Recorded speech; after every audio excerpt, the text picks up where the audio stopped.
Howdy. I wanted to show you guys the basic framework that we're going to have for all of our function sketching. Your homework for this evening is to do some function sketching, and so I'd like to show you how this goes about.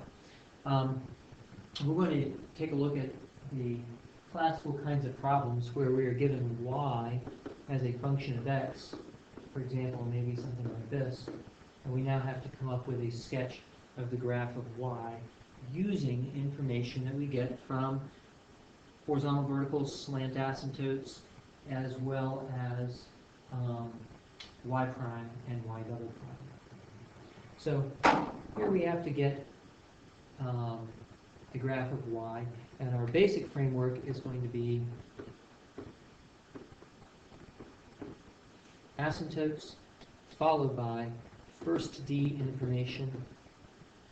That would be increasing, decreasing,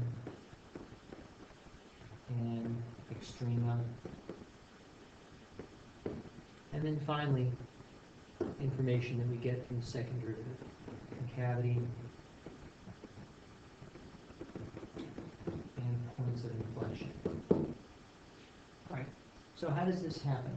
Well, when I take a look at this function right here, the first thing that I observe is that it has an excluded value, and that is that the domain is going to be the set of x such that x is not 0 because of the unfortunate division by 0.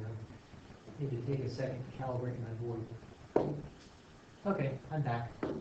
Let's do this differently. That's much better. Okay. So our domain is going to be the set of x such that x is not 0. And now I consider for a vertical asymptote the limit as x goes to 0 of y. If this limit has a value, then I'll be looking at a point or removable discontinuity. But in this case, what I get is 0 plus infinity. And so I get positive infinity. Notice that that is both from the right and from the left. So I have concluded that there is a vertical asymptote, x equals 0. I also observe something very interesting, and that is that my function consists of x plus a fraction whose numerator is never 0. This fraction is never equal to 0, and as a result, that means that this graph, as x goes out to infinity here, is going to come very close to the line y equals x. We're going to call that a slant asymptote on the graph. So our slant asymptote, which is a somewhat uncommon feature, is y equals x. And the reason that we got that is that our function was in the form y equals mx plus b plus a constant over x to the n, so that as x goes to infinity, the term c over x to the n goes to 0, and we're left with y coming very close to mx plus b. All right. What about horizontal asymptotes? Well, actually, if you have a slant asymptote, it is impossible to have a horizontal asymptote because the term mx right here will cause y to go out to infinity. So we now have a framework for our graph, which is going to be a vertical asymptote x equals 0, do that in red, and the slant asymptote y equals x. At this point, we're ready for information from the first derivative. So we will take y prime. I'll write y again here. And so y prime is easily seen to be 1. That would be minus 32 over x cubed, using the power rule with n equals negative 2. Excuse me, minus 64 over x cubed, using the power rule correctly,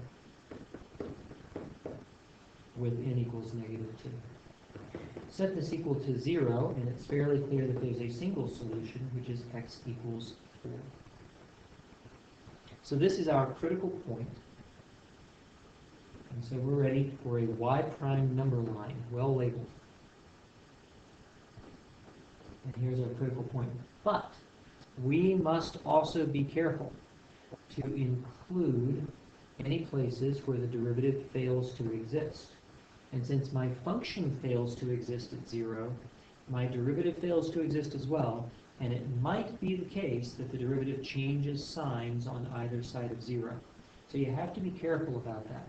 I'm going to include vertical asymptotes as places where y prime might change signs. And in fact, if you go through and plug in values for x, such as x equals -1, and x equals +1, and x equals +6, and what you find is that in fact y prime does change signs at x equals 0. This doesn't mean that we have a local max, of course, because my function does not exist at that point. But it does mean that my function is going to be increasing to 0, up the vertical asymptote, and then down again, decreasing from 0. It also means that we have a local min right here at x equals 4. And it is good practice to identify your local mins where possible with their y coordinate.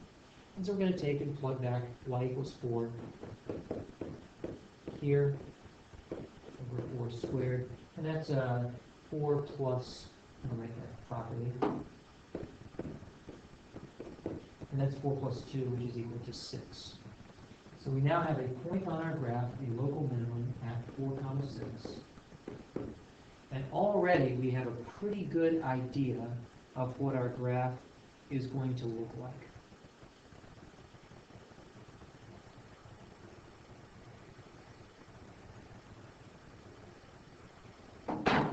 To confirm that, we're going to find y double prime. And when we find y double prime, it turns out to equal -3 times -64 all over x to the 4th. I'm not going to simplify that unless I really need to. The key point is to observe that it is always a positive value for any x not equal to 0. And therefore my curve is concave up on both sides of 0. And so now this gives us a very good idea of what the graph must look like. To the right of 0, we have to decrease until we hit the local min, increase thereafter, following, I didn't do a good job of following the slant asymptote y equals x. So there we go like that. And on the left-hand side, to the left of 0, we want to be concave up, and again, following the slant asymptote y equals x. So this is how the sketches of these kinds of graphs go. We get information from y itself, looking for asymptotes. We get information from the first derivative, we get information from the second derivative. If we want to be a little bit more particular, we can also look for zeros. Zeros can sometimes be easy to find and sometimes hard to find. I think in this particular case it's fairly easy. If I set y itself equal to 0 and clear the fractions, then I get a relatively easy equation. X cubed is equal to -32, or x is equal to negative cube root 32. And that's this 0 right here. If the zeros are necessary and they are not easy to find, then we'll end up using some sort of estimation method, such as bisection, or not too far in the future, Newton's method. I hope this was helpful to you, and I will see you on Monday.